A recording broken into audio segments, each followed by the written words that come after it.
Assalamualaikum warahmatullahi wabarakatuh. Perkenalkan, nama saya Divi Afriani dari Prodi Perbankan Syariah kelas C, Universitas Islam Negeri Sultan Syarif Kasim Riau. Hari ini, saya ingin menjelaskan mengenai tentang perekonomian di daerah Rokan Hilir dalam rangka memenuhi tugas mata kuliah Ramadan Melayu Riau. Baik, kita masuk ke pembahasan yang pertama, yaitu latar belakang Kabupaten Rokan Hilir. Kabupaten Rokan Hilir terletak di Provinsi Riau, Indonesia dengan luas sekitar 8.881,59 km persegi. Dengan jumlah penduduk sekitar 658.400 jiwa pada tahun 2022. Wilayah administrasinya terbagi menjadi 18 kecamatan, 25 kelurahan, dan 173 desa. Wilayah Rohil terdiri dari beberapa sungai dan sungai terbesarnya adalah Sungai Rokan yang melintas sejauh 350 km dari muara Rokan Hilir hingga Rokan Hulu. Tujuan dari pembahasan ini adalah untuk membahas secara singkat tentang sejarah, perkembangan, kemudian tradisi dan kebudayaan, serta perekonomian dan keuangan yang ada di Kabupaten Rokan Hilir. Selanjutnya kita masuk kepada pembahasan utama. Yang pertama yaitu sejarah perkembangan Rokan Hilir. Rokan Hilir sebelumnya termasuk ke dalam Kabupaten Bengkalis, dibentuk dari 3 kenegrian yaitu Negeri Kubu, Bangko, dan Tanah Putih. Negeri-negeri tersebut dipimpin oleh seorang kepala negeri yang bertanggung jawab kepada Sultan Kerajaan Siap.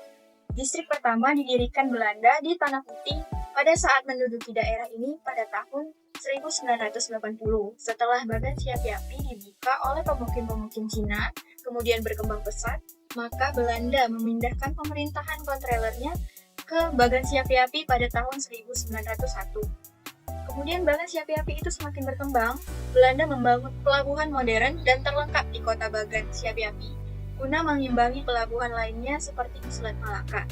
Hingga Perang Dunia Pertama usai, setelah kemerdekaan Indonesia, Rokan Hilir digabungkan ke dalam Kabupaten Bengkalis, Provinsi Riau. Bekas wilayah Bagan Siapi-Api terdiri dari Kecamatan Tanah Putih, Kubu, dan Bangko, serta Kecamatan Hingga Melintang, dan Kecamatan Bagan Sinembah. Kemudian pada tanggal 4 Oktober 1999 ditetapkan oleh pemerintah Republik Indonesia sebagai kabupaten baru di Provinsi Riau sesuai dengan Undang-Undang Nomor 53 Tahun 1999. Selanjutnya, Undang-Undang Nomor 34 Tahun 2008 ditetapkannya Bagan Siapi-Api sebagai Kabupaten Rokan Hilir. Selanjutnya, kita akan membahas tradisi dan kebudayaan di Kabupaten Rokan Hilir. Ada beberapa tradisi yang cukup terkenal di Kabupaten Rokan Hilir. Yang pertama yaitu Koba. Ini adalah termasuk tradisi lisan yang berupa jenis cerita yang dihantarkan dalam bentuk nyanyian. Pelakunya biasa disebut dengan pengkoba atau tukang koba. Tradisi lisan ini ditampilkan pada malam hari sesudah Isya, kadang sampai pagi.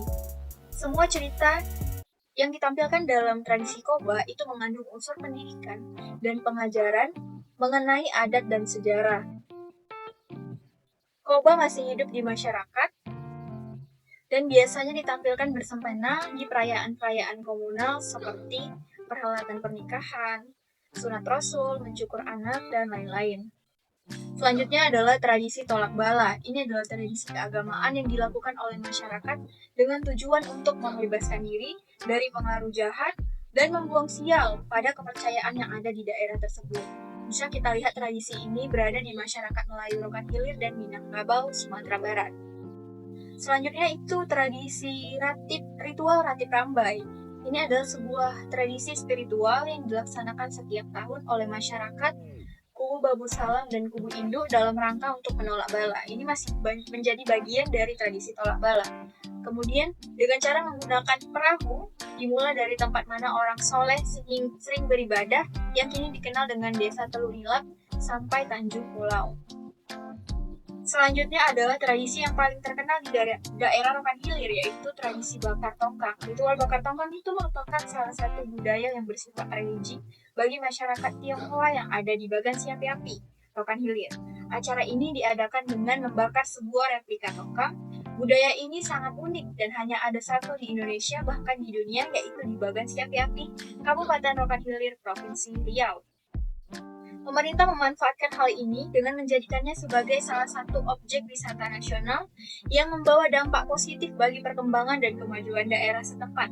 Jadi budaya ini bukan hanya milik masyarakat Tionghoa di Bagan Siapi-Api saja, tapi juga sudah menjadi milik masyarakat secara keseluruhan. Pembahasan selanjutnya itu adalah tentang perekonomian dan sistem keuangan yang ada di Rokan Hilir. Pertumbuhan ekonomi Rokan Hilir itu mengalami perkembangan yang cukup tampak di masyarakatnya. Pada awalnya perekonomian masyarakat Rokan Hilir itu bermula di daerah perairan seperti sungai. Hal ini dikarenakan sungai itu dapat dijadikan sebagai akses pelaksanaan kegiatan ekonomi. Masyarakat membangun daerah di pemukiman di daerah sungai karena menjadikannya sebagai mata pencaharian, yaitu menangkap ikan, entah sekedar untuk menjualnya sebagai mata pencaharian atau dimakan sendiri. Demikian ekonomi berlangsung dan berkembang seiring dengan berjalannya waktu. Pada masa sekarang ini, ekonomi tidak hanya bergantung pada daerah perairan, namun juga daratan. Ekonomi juga berjalan di daerah Rohil itu dikembangkan dari berbagai sektor. Yang pertama yaitu kawasan sentra peternakan dan perikanan. Kawasan perikanan di Kabupaten Rokan Hilir terdiri dari perikanan darat dan perikanan pesisir laut, yaitu pengembangan kawasan perikanan ditujukan untuk mendukung kebijakan kawasan, produksi perikanan yang telah ditetapkan, serta mengembalikan nilai historis Bagan Siapi-Api yang dikenal sebagai salah satu produksi perikanan di Indonesia. Membahas mengenai perekonomian, kita tidak lupa tentang komoditas paling penting, yaitu strategi perekonomian di Kabupaten Rokan Hilir tentang kelapa sawit. Ini menjadi perekonomian yang mendorong perekonomian rakyat. Para petani kelapa sawit merupakan tanaman yang umum bagi masyarakat Rokan Hilir. Kabupaten Rokan Hilir berpotensi membangun pertanian perkebunan. Menurut Harian Pusat Statistik pada tahun 2011, di luar perkebunan kelapa sawit yang diusahakan Kabupaten Rokan Hilir pada 2004, meningkat beberapa hektar pada tahun 2012 dengan kesempatan kerja orang yang mencakup semua pekerjaan di perkebunan kelapa sawit. Bagi masyarakat, umumnya di daerah pedesaan, usaha perkebunan merupakan alternatif untuk perekonomian keluarga karena baik, itu saja yang dapat saya bahas mengenai Kabupaten Rokan Hilir. Kesimpulannya adalah Rokan Hilir itu adalah kabupaten yang punya wilayah yang memiliki kekayaan sejarah, budaya, dan tradisi. Budaya berakar pada istiadat dan praktik masyarakat Melayu.